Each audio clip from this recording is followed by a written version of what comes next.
pero caídos por nuestra naturaleza y por nuestra propia decisión de rebelar contra ti. Confesamos nuestro pecado, Señor. Reconocemos nuestra condición. Fuera de tu gracia estamos completamente perdidos. Señor, gracias porque en la cruz tú viniste. Dios, tú mismo te hiciste hombre y viviste la vida perfecta que no pudimos vivir. Sufriste la muerte que nosotros merecemos morir. Pagaste el precio que no podemos pagar. Y venciste al enemigo que no pudimos vencer. Y te damos gracias por eso. Y te alabamos y te agradecemos. Y te pedimos que el poder del Evangelio esté obrando en nuestros corazones, fortaleciéndonos, capacitándonos para agradarte, para glorificarte con nuestras vidas, Señor. Oh Padre, que puedas obrar en nosotros por tu palabra, por tu Espíritu Santo. Danos gracia para comprender tus caminos, Señor. Háblanos, oh Dios. Ayúdanos. Danos gracias. Gracias, Señor. Danos fe. Aumenta nuestra fe. Gracias te damos. En el nombre de Cristo Jesús. Te alabamos, te amamos porque nos amaste primero. Amén. Vamos a empezar leyendo Romanos 1, 16 a 18. Dice, porque no me avergüenzo del Evangelio, pues es el poder de Dios para la salvación de todos los que creen, de los judíos primeramente y también de los gentiles. Porque en el Evangelio la justicia de Dios se revela por fe y para fe, tal como está escrito, mas el justo por la fe vivirá. Porque la ira de Dios viene revelándose desde el cielo contra toda impiedad e injusticia de los hombres que con su maldad obstruyan la verdad. Romanos 1, 16 a 18. Vamos a examinar esos tres versículos hoy. Y les quiero recordar que en un sentido Romanos es una carta misionera. ¿Qué quiero decir con eso? Pablo está en Corinto, una ciudad alejada de Roma, en Grecia, y él está escribiendo esta carta a los hermanos en Roma, los cristianos que vivían ahí, las iglesias en Roma, la ciudad de Roma que está en Italia, ¿verdad? Y Pablo expresa su deseo de ir a visitar a los romanos, a los creyentes ahí, a animarlos y ser animado también por ellos, los primeros versículos de ese capítulo. Y al final de este libro también él expresa el deseo que él tiene de ir hasta España. Los que saben su geografía saben que España es más allá de Italia, ¿verdad? Y todavía el Evangelio no había llegado a ese país, a esa región de España en aquel entonces. Y Pablo expresa ese deseo de llevar el mensaje del Evangelio a ese lugar. Él anima a los romanos, los creyentes, que ellos también son misioneros como él, que ellos tienen una misión como él, que él quiere que ellos sean misioneros en su comunidad, que hagan discípulos, que vayan a otros lugares a plantar otras iglesias para la gloria de Dios. Como dice en el versículo 5, para promover la obediencia a la fe entre todas las naciones, entre todos los gentiles, por amor a su nombre.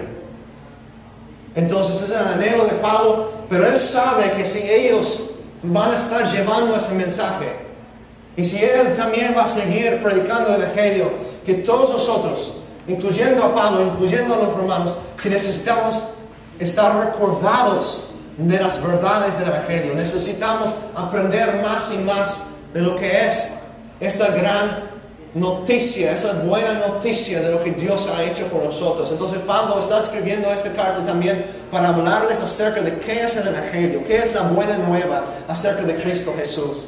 Dice en el versículo 3 que es acerca de su Hijo, quien según la carne nació de descendencia de David, pero conforme al Espíritu de Santidad fue declarado Hijo de Dios con poder por su resurrección de entre los muertos, Cristo Jesús nuestro Señor. Entonces el Evangelio habla de Jesucristo, de lo que Él hizo por nosotros, quién es Cristo y lo que Cristo ha hecho. Ese es el Evangelio en términos sencillos, una forma de expresar lo que es la buena noticia, el Evangelio. Y Pablo quiere que ellos sepan cómo Dios los ha salvado. Él quiere que ellos estén recordados de estas grandes verdades, para que puedan testificar a otros, que sepan el contenido del mensaje, para que puedan compartirlo con otras personas, testificar de lo que Cristo ha hecho, de quién es Jesús, de lo que Jesús ha hecho, pero también para que ellos mismos sean fortalecidos por el poder del Evangelio. Que vemos en el Evangelio es poder de Dios para la salvación del creyente. Es poder de Dios para salvarnos, justificarnos y santificarnos, cambiándonos, conformándonos continuamente, progresivamente a la imagen de Cristo y finalmente glorificarnos en la presencia de Dios, llevarnos triunfante a la presencia de Dios en el cielo. Eso es lo que es el Evangelio, es el poder de Dios para salvarnos por completo. Dice en Hebreos que Cristo es un Salvador que puede salvar por completo a los que vienen a Dios por medio de Él. Entonces, la vez pasada hablábamos de eso, el domingo pasado, de esa palabra salvación, y explicamos que no solo significa conversión, sino significa santificación y finalmente glorificación. Que cuando Dios te salva, Él no te deja nunca, que te cambias, y realmente Él está obrando en tu vida. Dice en Filipenses 1, que el que comenzó tan buena obra en ustedes la irá perfeccionando hasta el día de Cristo Jesús. Es una promesa. Dios no deja a nadie por el camino. Cristo no fracasa como Salvador. Es un Salvador poderoso para salvar completo a sus ovejas. Él no pierde a ninguno. Y vimos esa verdad de esa palabra salvación, que nos habla de una salvación así, que nos lleva hasta la presencia de Dios. Pero quiero hacerles la pregunta ahora. Quiero ver ese mismo versículo desde otra perspectiva y quiero hacer la pregunta. Si nos dice que el Evangelio, pongan atención, necesitan pensar un poquito, ¿ok? ¿Sale? Si vemos en el versículo 16 que el Evangelio es el poder de Dios para la salvación de todos los que creen, es natural que hacemos la pregunta, ¿por qué necesitamos ser salvos? Si esa es una noticia tan grande, tan asombrosa, que podemos ser salvos, que el Evangelio es poder de Dios para salvarnos, quizás podemos preguntarnos, ¿de qué?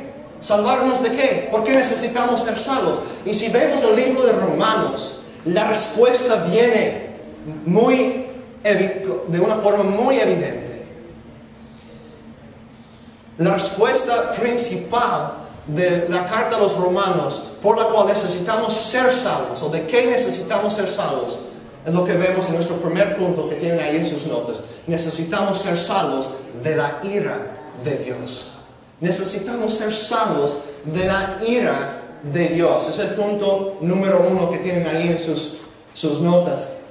El Evangelio es poder de Dios para salvarnos de la ira de Dios. Necesitamos ser salvos de la ira de Dios. Note el siguiente versículo. Si tienen una nueva versión, dice, ciertamente la ira de Dios viene revelándose desde el cielo.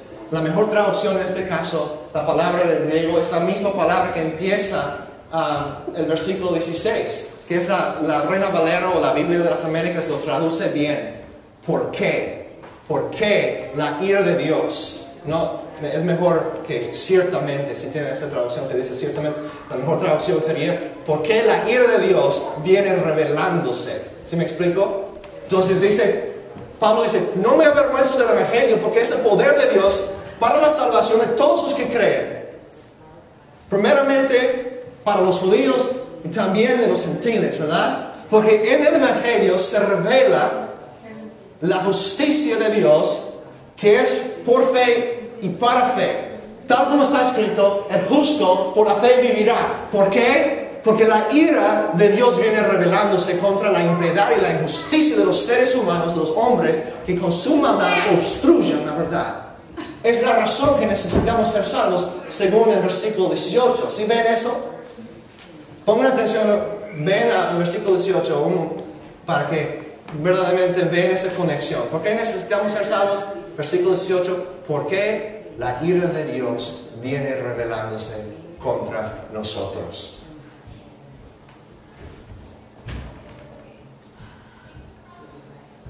Esta es la razón que necesitamos ser salvos. Dios se llena de ira ante nuestra injusticia. y por el modo que nosotros distorsionamos y anulamos la verdad para justificarnos a nosotros mismos, ¿verdad?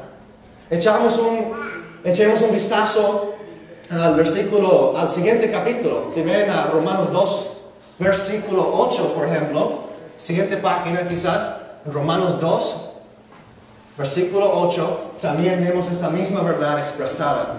Pero los que por egoísmo rechazan la verdad para aferrarse a la maldad, recibirán el gran castigo de Dios. Los que por egoísmo rechazan la verdad, noten cuán semejante es a nuestro versículo 18. ¿Qué dice el versículo 18? Que las personas detienen o obstruyen la verdad. Aquí dice, rechazan la verdad por su egoísmo, ¿verdad? Para justificar a ellos mismos. Rechazamos la verdad para aferrarnos a la maldad o a la injusticia, literalmente. Vemos la conexión, dice el versículo 18 de nuestro capítulo, que la ira de Dios viene, ¿por qué?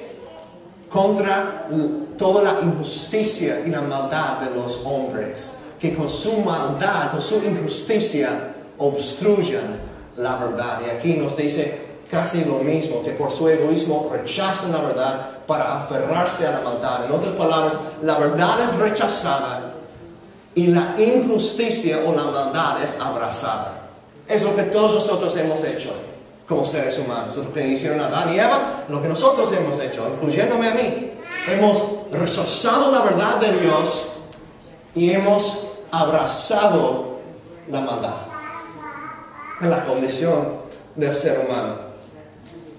Este es nuestro problema. Dios se indigna y enciende en ira al ver nuestra injusticia, nuestra maldad y nuestra falsedad, nuestra perversión de la verdad.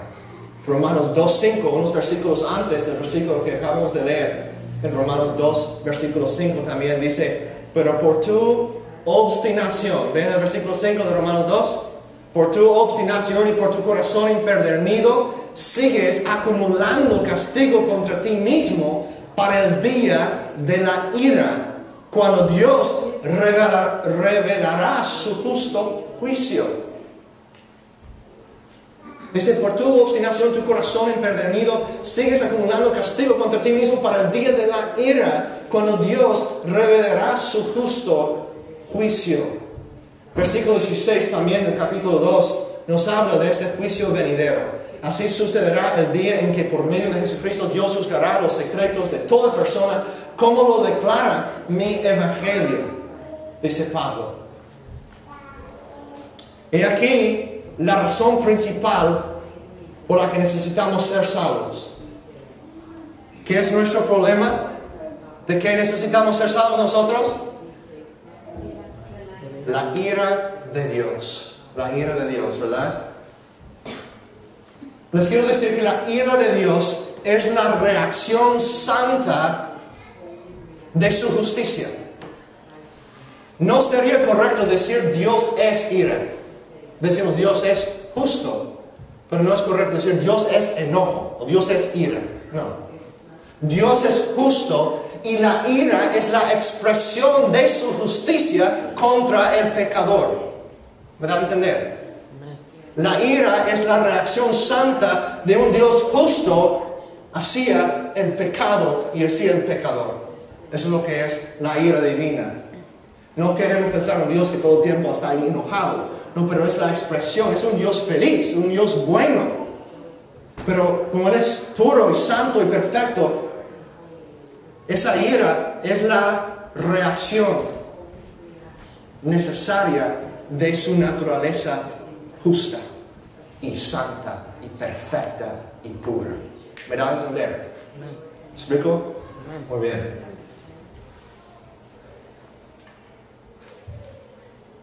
Si vemos en Romanos entonces, y nos hacemos esa pregunta de que necesitamos ser salvos, podemos ver varias respuestas correctas.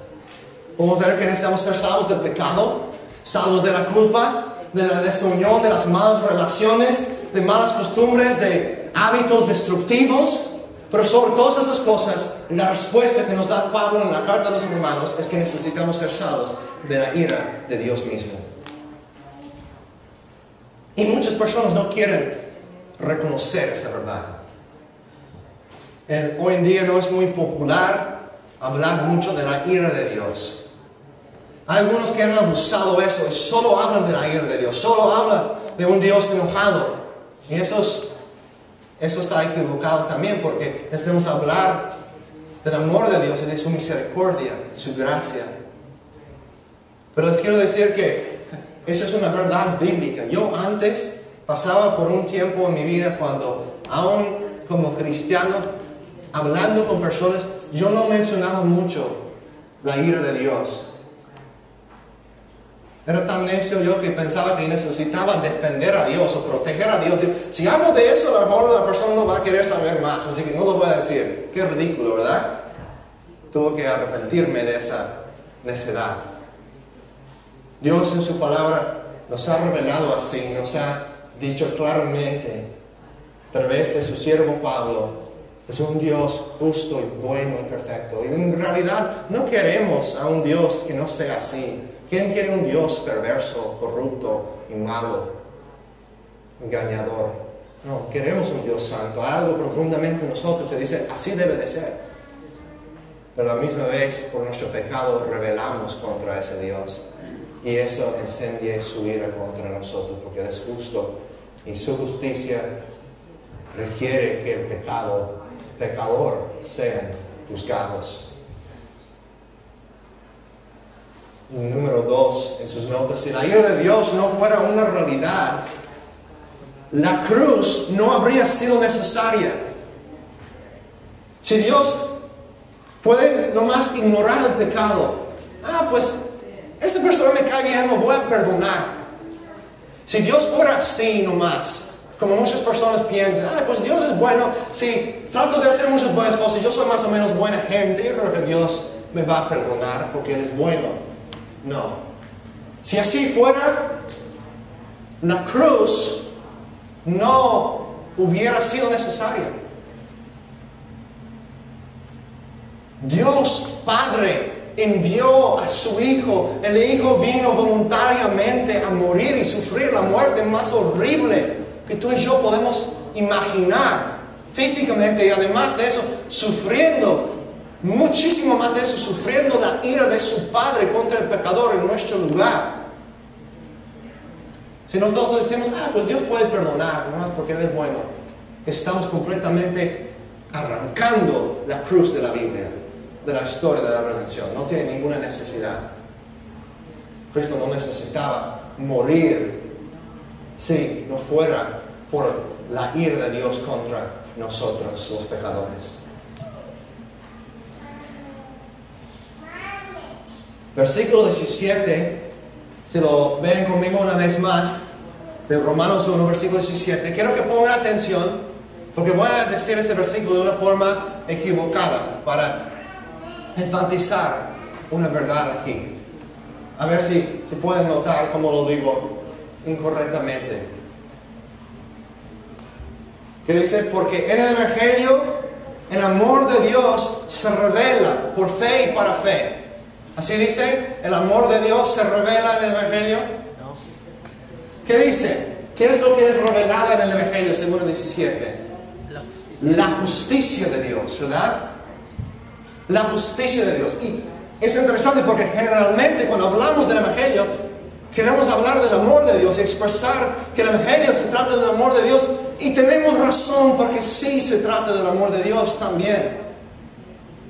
En Romanos 5:8 dice que Dios demuestra su amor para con nosotros en que, siendo aún pecadores, Cristo murió por nosotros.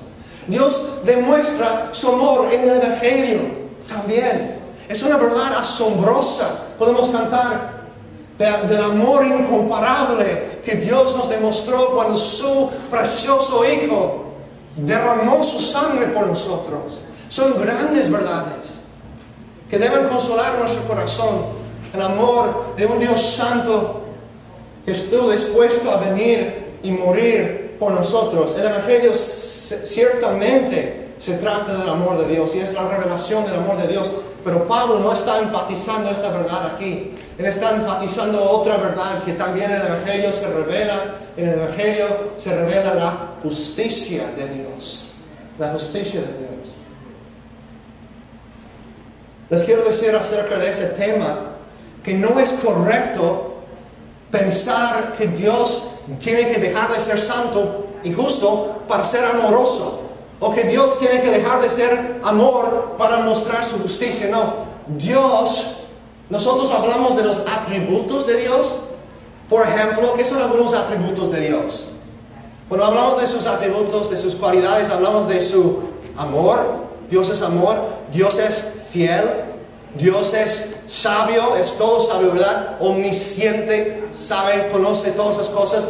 Omnipresente, su omnipresencia es un atributo de Dios, que Él está en todos los lugares a la vez. Omnipotencia, que Él tiene todo poder.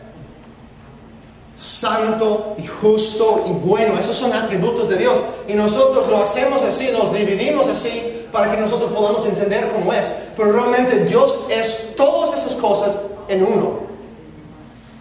No es que Dios es a veces santo y otras veces amor. No, Él es un Dios de amor santo. Es amorosamente santo.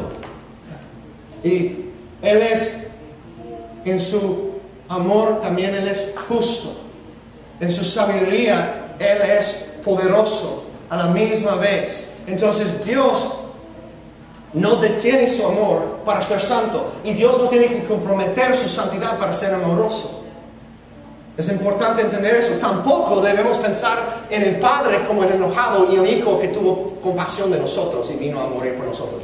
Eso es incorrecto. Dios es un solo Dios en tres personas y ellos están unidos como un solo Dios en su propósito y en sus atributos. Tienen los mismos atributos. Es el mismo Dios. Es un misterio, yo sé, para la mente humana. Pero no debemos pensar que el Padre estuvo enojado, entonces el Hijo dijo, oh, pues yo voy a ir a rescatarlos para que mi Padre ya no esté enojado con ellos. Tanto el Hijo como el Padre nos ama. Dice en Juan 3:16, ¿verdad? Versículo muy conocido. Porque de tal manera Dios, hablando de Dios Padre, amó al mundo que ha dado a su Hijo unigénito. Ahí vemos el amor del Padre. Y en Apocalipsis, durante el juicio final, las personas están clamando a las rocas, a las peñas, caigan sobre nosotros para escondernos de la ira del Cordero. ¿Quién es el Cordero? Es Cristo el Hijo, ¿verdad? Así que es incorrecto pensar en uno como enojado y el otro como misericordioso. No, es un solo Dios. Cristo es amoroso, Cristo es el Dios de amor y es el Dios de santidad. Igual como el Padre es el mismo Dios de amor y santidad, de santo amor. Entonces, si Dios es un Dios de santo amor, la pregunta es, ¿cómo puede ser Dios justo y a la vez el que justifica? Lo que dice en Romanos 3:26. Esa es la pregunta que todo este libro de Romanos está contestando. ¿Cómo Dios puede ser santo y a la vez perdonar a los pecadores? Vamos a ver las respuestas en los próximos meses y vamos a ver parte de la respuesta hoy también. Pero lo vamos a andar descubriendo más y más. Cómo nuestro gran Dios puede ser completamente bueno y perfecto y no ignorar el pecado, pero a la misma vez ser un Dios que perdona al pecador. ¿Cómo puede Dios hacerlo sin contradecir su justicia, sin comprometer su santidad? Es lo que vamos a ver. Número 3, el Evangelio, en pocas palabras, es la buena noticia de que Dios mismo nos ha rescatado de su propia ira. El Evangelio, en pocas palabras, es la buena noticia de que Dios mismo nos ha rescatado de su propia ira. El Evangelio es poder de Dios para la salvación de su ira. Es el poder de Dios que nos trae al gozo y a la seguridad eterna en la misma presencia de Dios. Nos rescata de su ira. Quizás donde más se evidencia esta verdad es en Romanos capítulo 5, versículo 9. Romanos 5, versículo 9. Pueden buscarlo si gustan otra vez. Lo vimos el domingo pasado, pero lo podemos ver una vez más. Romanos 5, 9. Mucho más, habiendo sido ahora justificados por su sangre, es decir, la sangre de Jesús, seremos salvos de la ira de Dios por medio de Él. El Evangelio es el poder de Dios para rescatar a los creyentes de la ira venidera de Dios. Como dice en el capítulo 2, versículo 5, de su justo juicio que viene. Cuando Dios va a juzgar los secretos de cada uno por medio de Jesucristo. Ahora, tú a lo mejor puedes estar preguntando, a lo mejor estás preguntándote, ¿por qué estamos hablando tanto de todo eso? No es suficiente solamente saber que Dios nos ha salvado. Tenemos que saber todos los detalles. ¿Por qué es tan importante? Pues obviamente Dios quiere que conozcamos acerca de estas cosas, que nosotros sepamos cómo Él nos ha salvado. Porque ha dedicado muchas páginas, muchos capítulos, muchos libros de la Biblia, prácticamente todo el libro de Romanos, para decirnos acerca de cómo Él salva al pecador. Uno puede decir, pues prefería escuchar más mensajes acerca de cómo tener éxito en la vida, cómo manejar mejor las finanzas, ser mejor administrador, cómo tener un mejor matrimonio. Me gustaría escuchar más acerca de cómo criar a los hijos. ¿Por qué tenemos que hablar de tanta doctrina? Pues Dios, esas cosas son importantes y hablamos de esas cosas, cuando la Biblia habla de esas cosas también. Pero Dios ha dedicado mucho tiempo en su palabra a hablarnos acerca de su plan de redención. Y nosotros, como sus seguidores, debemos saber, si Él es un Dios bueno, Él ha de tener una buena razón, un buen propósito en querer decirnos estas cosas. ¿Verdad que sí? ¿Se me da a entender? Así que eso es importante, y si realmente la verdad del Evangelio ha impactado nuestro corazón, debe de ser un anhelo de saber más acerca de nuestro Dios y conocerlo, porque a través de la palabra conocemos a Dios como persona, conocemos a Dios personalmente, disfrutamos de intimidad con Él, cercanía con Él, por medio de su Espíritu, por medio de la palabra de Dios, conocemos a Él personalmente. Pero no es a través de nada más ir a alejarte de todos y sentarte en la cima de una montaña y cerrar tus ojos y pensar pensamientos bonitos y esperar hasta que Dios te hable. No, hablamos con Dios y conocemos más a Dios, escuchamos a Dios por medio de su palabra. Puedes ir a hacer eso si quieres, pero con tu Biblia abierta, leyéndola y orando acerca de lo que dice la palabra de Dios.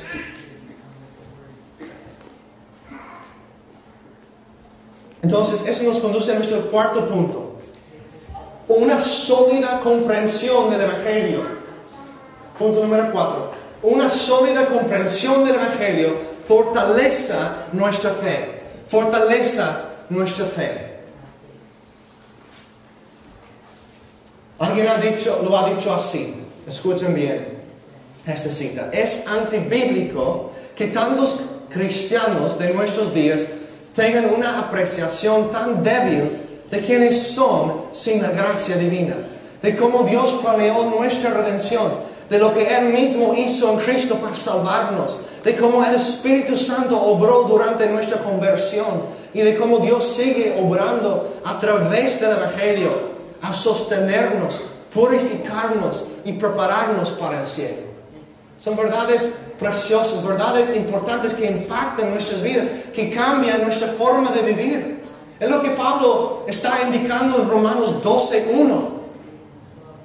Santiago dice, si solamente escuchamos la palabra pero no la ponemos en práctica, somos como un hombre que ve el espejo, ve su rostro en el espejo y luego se va y se le olvida completamente cómo es. Es ridículo. Hay de aquel que escucha la palabra pero no la pone en práctica.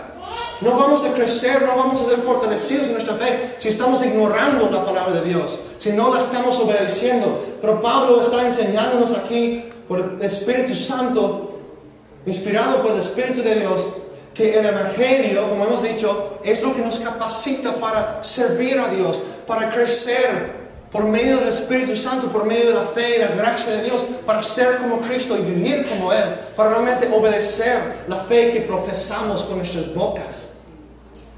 En Romanos 12:1, Pablo dice, por tanto,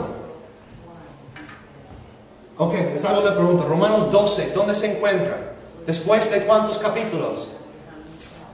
11 capítulos. que están en esos 11 capítulos, los primeros 11 capítulos de Romanos, están llenos de doctrina, teología.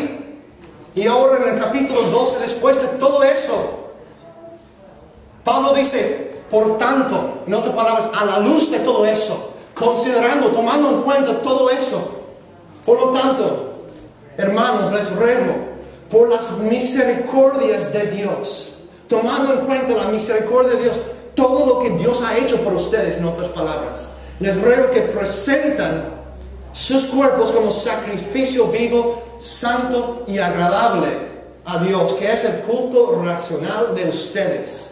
En otras palabras, dice Pablo, a la luz de todo eso, si tú realmente crees todo eso, has sido impactado por el Evangelio, es ridículo no tener una vida transformada, es ridículo no tener una vida que está cambiando, no estar siendo transformado más y más a la imagen de Cristo. La única respuesta, en otras palabras, quizás mejor dicho así, después de ver toda esa doctrina de lo que Dios ha hecho por nosotros, aunque no lo merecemos, ¿merecemos qué? Merecemos su ira. ¿Y qué es lo que nos da en Cristo? Su gracia. Como la ira es la expresión de su justicia, la gracia es la expresión de su amor en Cristo Jesús. Y Pablo dice, a la luz de todo eso, lo que Dios ha hecho por ustedes, les ruego ahora que vivan de una manera digna, que ofrezcan sus cuerpos como sacrificios, que a la luz de todas esas evidencias, de todo lo que Dios ha hecho por nosotros, la única respuesta lógica, la única cosa que tiene sentido es ofrecernos a Él y decir, Dios, aquí estoy, úsame, toma mi vida, toma mi mente, toma mis manos, toma mi corazón, toma mi tiempo, toma mi dinero, mis recursos, mi familia, todo lo que tengo es tuyo, Señor, úsame para tu gloria, como tú quieras, Señor, soy tuyo, te amo porque tú me amaste primero. Es la única respuesta lógica. Si tú puedes sentarte aquí domingo tras domingo sin tener esa respuesta, estás en un lugar muy peligroso. Porque cuando Dios por su Espíritu está impactando nuestro corazón con la verdad del Evangelio, va a haber un deseo. Si realmente lo estamos captando, la reacción lógica es decir, Señor, me entrego a ti.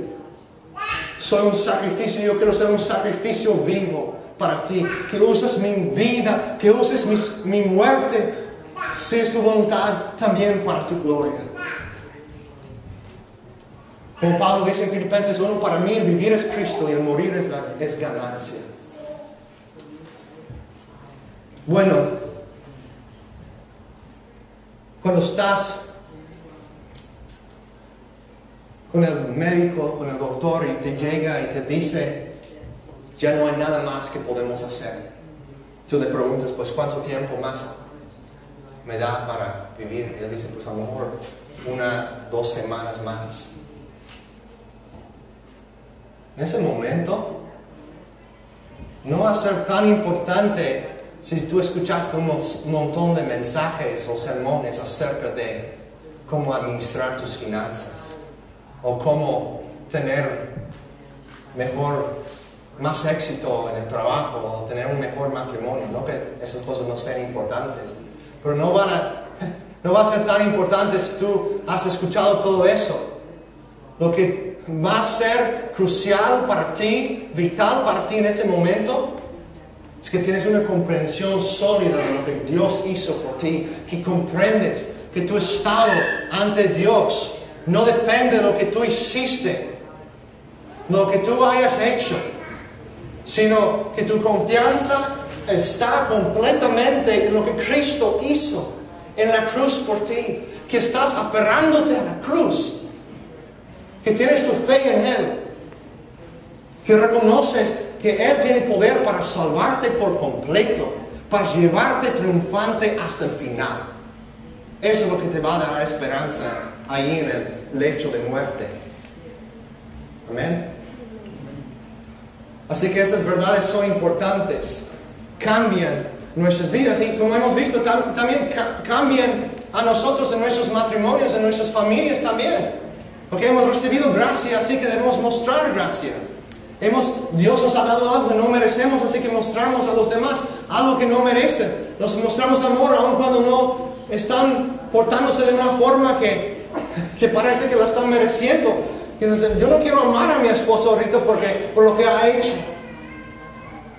Voy a amarla de todos modos porque Dios me amó aun cuando yo era su enemigo, ¿verdad? La gracia impacta, el Evangelio impacta cada área de nuestra vida. Sabemos eso, necesitamos estar recordados de estas verdades. Así que, si Pablo, por medio del Espíritu Santo, fue inspirado a escribir estas cosas, a decirnos estas cosas, entonces debemos desear conocerlas. Ciertamente, ese es un enorme privilegio que trae tranquilidad y gozo a nuestras vidas, a saber cómo Dios nos ha redimido, saber su plan para redimir a un pueblo para sí mismo. Y esta serie de estudios en el libro de Romanos tiene la capacidad, tiene la potencial de llevarnos justamente al centro del corazón de Dios, si realmente lo estás buscando.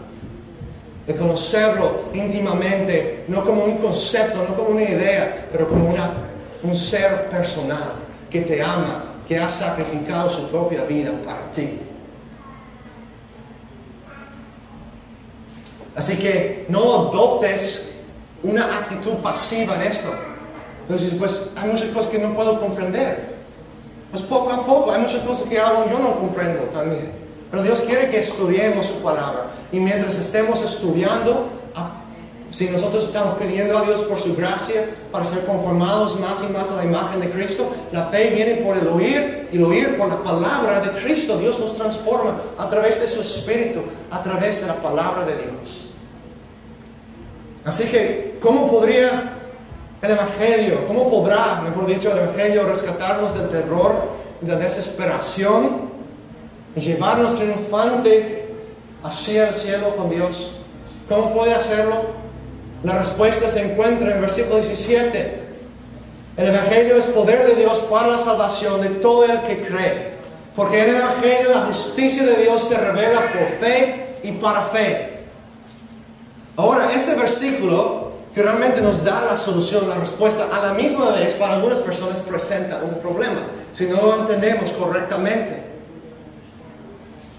Les hago la pregunta para que estén pensando en esas cosas. ¿Por qué viene la ira de Dios contra nosotros? ¿Por qué viene la ira de Dios contra nosotros? Porque Él es ¿qué? Justo, santo. Y nosotros somos ¿qué? Pecadores injustos. Ok. Si en el Evangelio se revela la justicia de Dios, ¿qué es lo que nos condena como pecadores? La justicia de Dios. ¿Cómo es buena noticia entonces?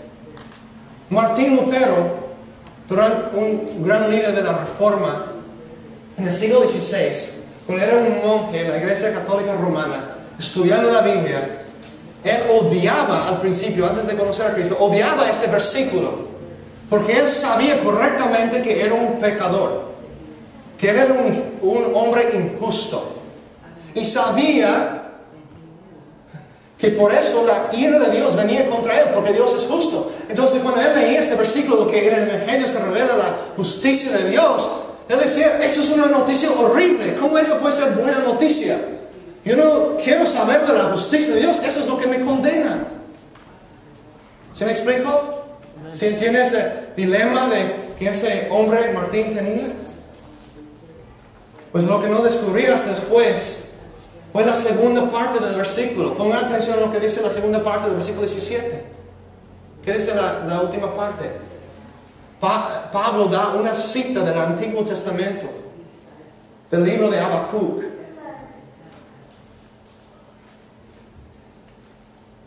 ¿Qué es lo que dice? Habacuc 2:4. Tal como está escrito. Está ahí, no tienen que buscar a Habacuc, está ahí mismo en Romanos. O sea, él está usando ese versículo del Antiguo Testamento para argumentar lo que está diciendo, para sostener lo que él está diciendo aquí. ¿Qué dice esa segunda parte?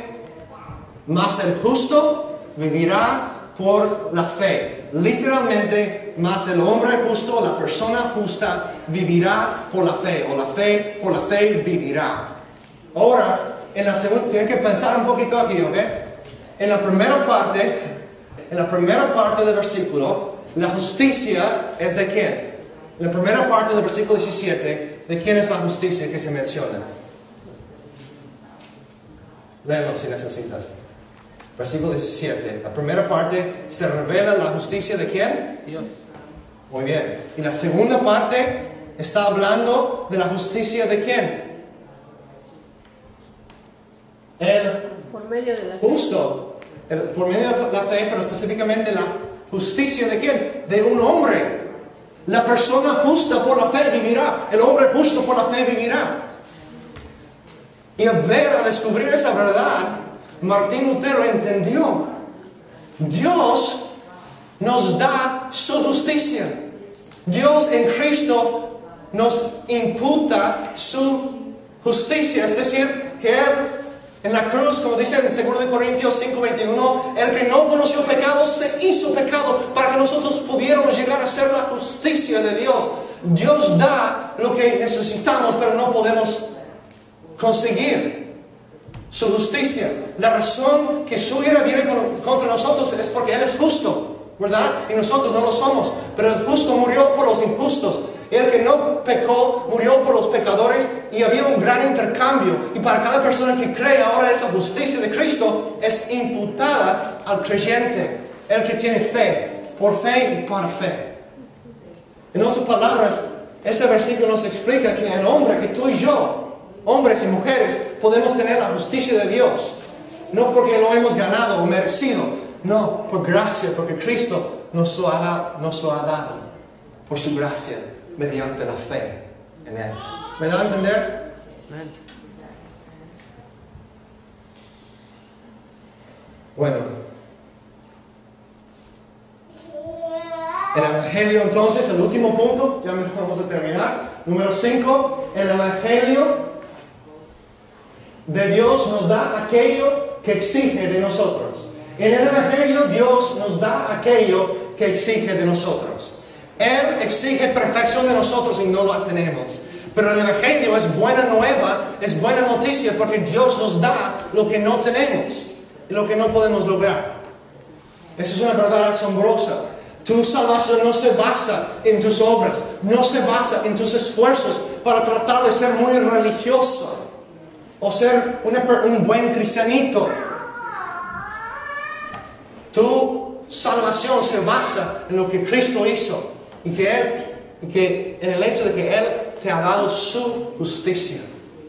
Y Dios te declara justo a sus ojos, sin culpa, por lo que Cristo hizo en la cruz por nosotros. Así es como por medio de la cruz Dios puede ser justo y a la vez el que justifica a los que tienen fe en Jesús. Es lo que dice en Romanos 3:26. Dios así, por medio de enviar a su Hijo a morir en el lugar del pecador, a satisfacer la ira de Dios por nosotros, Dios puede ser justo porque en su justicia Él tiene que castigar el pecado, ¿verdad? ¿Dónde lo castigó? En Cristo. Y a la vez Él puede ser aquel que justifica, que perdona, que salva, que limpia, que quita la culpa del pecador. Porque Cristo ha tomado esa injusticia de nosotros, ese pecado de nosotros y nos ha dado su perfección, su justicia por medio de la fe. Son buenas noticias. Dios exige de nosotros una justicia que no tenemos. Por tanto, nuestra única esperanza es que Él mismo nos dé esa justicia. Y esa sí sería una buena noticia, ¿verdad? Si Dios hiciera eso, y eso es precisamente lo que Él ha hecho en Cristo. Es así que el Evangelio nos salva de la ira de Dios. La ira de Dios viene revelándose contra nosotros, dice el versículo 18, ¿verdad? Contra nuestra impiedad e injusticia. Pero Dios en el Evangelio provee una justicia que no es nuestra, pero la justicia de Cristo para nosotros por medio de la fe. ¿Cuál es nuestra esperanza de escapar de esta ira cuando somos impíos e injustos? La respuesta sería que Dios interviniera y nos diera una justicia que no es nuestra, así hemos sido reconciliados con Dios. Bueno, mucho más que me gustaría decir. Quería terminar la historia de Martín Lutero. Nos va rápido el tiempo. Dios nos ha reconciliado con Él mismo por medio de Cristo. Nosotros tenemos un ministerio también de reconciliación, de proclamar este mensaje, de vivir conforme al Evangelio, para que las personas vean ese amor, esa justicia en nosotros, para la gloria de Dios. Terminando, Martín Lutero finalmente comprendió lo que decía este versículo, y les voy a leer lo que él escribió acerca de esa experiencia, cuando él realmente llegó a conocer a Dios como su Salvador y Señor. Dice así: de tal manera luchaba yo con mi rebelde y atribulada conciencia. Una y otra vez volvía a estas palabras de Pablo en Romanos 1, deseando con todo el ardor de mi alma saber lo que él quería decir. Al fin, por la misericordia de Dios, y tras meditar día y noche, debemos seguir ese ejemplo, meditar día y noche. Después de meditar día y noche, pude entender el contexto de estas palabras. Es bien importante el contexto, ¿verdad? El contexto de estas palabras. En el Evangelio, la justicia de Dios se revela por fe y para fe, como está escrito: mas el justo por la fe vivirá. Fue entonces que comencé a entender que la justicia de Dios es la justicia con que el Dios de toda misericordia nos justifica por la fe. En este punto sentí que había nacido de nuevo y que había entrado al mismo paraíso con las puertas abiertas. Pido al Señor que esa pueda ser nuestra experiencia también. Que estas verdades del Evangelio no sean verdades intelectuales para nosotros, pero que sean verdades que impacten nuestros corazones. Que pedimos a Dios por su gracia que Él abra nuestra mente, nuestro corazón, para comprender la profundidad de lo que Él ha hecho por nosotros en Cristo. Si entiendes que Dios exige una justicia perfecta de ti y que tú no eres capaz de tenerlo, tú eres pecaminoso, por tanto lo que mereces es la ira de Dios, porque en la cruz, por medio de la cruz, Dios te ofrece una justicia. Él te ofrece perdón, te ofrece vida en abundancia, vida abundante, vida en plenitud, gozo eterno. ¿Qué es lo que necesitas hacer? Dice en Romanos 10, él confiesa con su boca que Cristo es el Señor y cree en su corazón que Dios lo ha levantado entre los muertos, será salvo. El que clama en el nombre del Señor será salvo. Arrepiéntete de tu pecado. Eso significa venir a Dios diciendo: Señor, yo no tengo el poder para lidiar con ese pecado. Lo dejo a la cruz, confío en lo que hiciste por mí, pero quiero realmente servirte. Si tú estás diciendo: oh, sí, yo creo en Jesús, pero quiero seguir con este pecado, te estás burlando de Dios. Si realmente eres arrepentido, vas a venir ante Dios diciendo: yo quiero confiar en ti, quiero tener tu salvación y quiero que me des el poder para dejar ese pecado, esa vida pecaminosa de mi pasado atrás. Quiero confiar en lo que tú hiciste en la cruz por mí. Te ruego, mi amigo, si no lo has hecho, que lo hagas esta noche, que entregues todo lo que eres a Cristo, para que Él te cambie, para que Él te transforme por su gracia. Vamos a orar. Bendito Dios, tú eres bueno. Nos diste en la cruz lo que nosotros no pudimos ganar por nuestros propios esfuerzos. Sabemos que merecíamos tu ira. Justamente, que tú nos pudieras haber enviado derechito al infierno perfectamente, y hubiera sido completamente justo de tu parte hacer eso. Pero en tu gran amor enviaste a tu Hijo, y Jesucristo, tú te humillaste, te hiciste obediente a la muerte, hasta muerte de cruz, y moriste por nosotros, y te damos gracias por eso. Te pido que obres en nuestros corazones, que tomes el poder de tu Evangelio y que nos cambies y que nos transformes para tu gloria entre todas las naciones, entre todas las personas de esta comunidad y más allá de aquí, Señor, para tu gloria. En el nombre de Jesús. Amén.